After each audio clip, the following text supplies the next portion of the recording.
આજે કચ્છ કલેક્ટર કચેરીએ સમસ્ત હિન્દુ સમાજ રાપર ભચાઉ અને ભુજ દ્વારા રજૂઆત કરવામાં આવી છે કે છેલ્લા ઘણા સમયથી ભચાઉમાંથી હિન્દુ દલિત સમાજની દીકરીને સમીર નામનો એક વિધર્મી એક લવ જેહાદી ભગાડી ગયો છે। એ ઘરની એ દીકરીના ઘરમાંથી ચોરી પણ થઈ છે અને છેલ્લે એને બધા જ ષડયંત્રો કરી અને મૈત્રી કરાર કરીને પણ દીકરીનો કબજો એણે કોર્ટમાંથી લીધો છે। હજી નખત્રાણા એસટી સમાજની એક દીકરીનો લવ જેહાદનો કિસ્સો શાંત પણ નથી થયો। ત્યાં આ બીજો કિસ્સો જ્યારે સમાજ સમક્ષ આવ્યો છે ત્યારે અમે કલેક્ટર સાહેબને એવી રજૂઆત કરી છે કે આ વિષય માત્ર લવ જેહાદનો નથી, આ વિષય લવ જેહાદના માધ્યમથી ધર્માંતરણનો છે અને ધર્માંતરણના માધ્યમથી દેશને ખતમ કરવાનો આ વિષય છે। છેલ્લા 10 થી 12 મહિનાના જો તમે કચ્છમાં લવ જેહાદના આંકડાઓ જોશો જેમાં મુસ્લિમો દ્વારા હિન્દુ દીકરીઓને ભગાડવામાં આવી છે તો જો 20 કિસ્સાઓ જો હશે તો એમાંથી 8 થી 10 જે દીકરીઓ છે એ એસસી એસટી સમાજની છે। મતલબ ષડયંત્ર પૂર્વક યોજનાબદ્ધ રીતે ક્યાંક ને ક્યાંક હિન્દુ સમાજના અભિન્ન અંગ એસસી અને ઓબીસી કે એસટી સમાજને તોડવાનો આ લવ જેહાદીઓનું કારસ્તાન છે।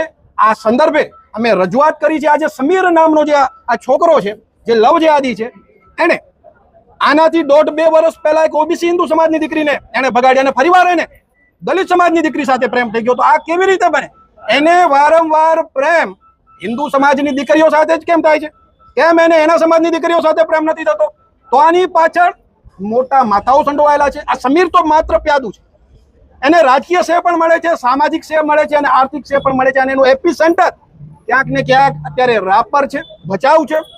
તો આ સંદર્ભે અમે સાહેબને રજૂઆત કરી છે કે આની તપાસ થવી જોઈએ અને આના આંકડાઓ જો તપાસવામાં આવે, આની કોલ ડિટેલ્સ જો તપાસવામાં આવે તો લવ જેહાદ સાથે ધર્માંતરણ અને રાષ્ટ્ર વિરોધીઓનું એક મોટું સ્કેન્ડલ અને ષડયંત્ર 100% બહાર આવશે એવી અમે સાહેબને રજૂઆત કરી છે।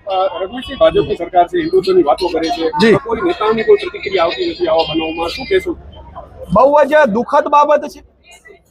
જે લોકો હિન્દુ અને હિન્દુત્વના નામે સત્તામાં બેઠા છે, સ્પષ્ટ વાત છે, શબ્દો ચોરવાનો વિષય નથી। એ લોકો જ્યારે લવ જેહાદ, ગૌ હત્યા, ધર્માંતરણ કે હિન્દુ વિરોધી પ્રવૃત્તિઓનો વિષય આવે છે ત્યારે ક્યાંક ને ક્યાંક ચૂપ બેસી જાય છે। આ વિષય ગંભીર છે। સરકારે આ વિષયને સમજવો જોઈશે કે જે સમાજે ખોબે ખોબે તમને વોટ આપ્યા છે, જ્યારે સમાજ ઉપર આપત્તિ, અમે ગેરબંધારણીય માંગ નથી કરતા। જનપ્રતિનિધિઓ પણ જે સમાજના વોટથી જો જીત્યા હોય, તમે એ જ સમાજના લોકોને ગણકારો નહીં તો લોકોનો વિશ્વાસ તમારામાંથી ઉઠી જશે અને પછી જે પરિણામો આવશે એ બધાય માટે યોગ્ય નહીં હોય। તો આપના માધ્યમથી સરકારને પણ અમે રજૂઆત કરશું કે હિન્દુ સમાજ શાંત છે, સહિષ્ણુ છે, હિંસામાં માનતો નથી, પણ એનો અર્થ એ નથી કે તમે શાંત સમાજની દીકરીઓને આ રીતે છડેચોક લવ જેહાદીઓ ભગાડતા હોય અને સરકાર ચૂપ હોય, જનપ્રતિનિધિઓ ચૂપ હોય। આ વિષય જનપ્રતિનિધિઓનો છે। અહીંયા ઠેઠ રાપર અને વાગડથી લોકો આવ્યા છે, 2-5 હજાર રૂપિયા ખર્ચો કરીને, મજૂર લોકો છે, 200-500 મજૂરી તોડીને આવ્યા છે।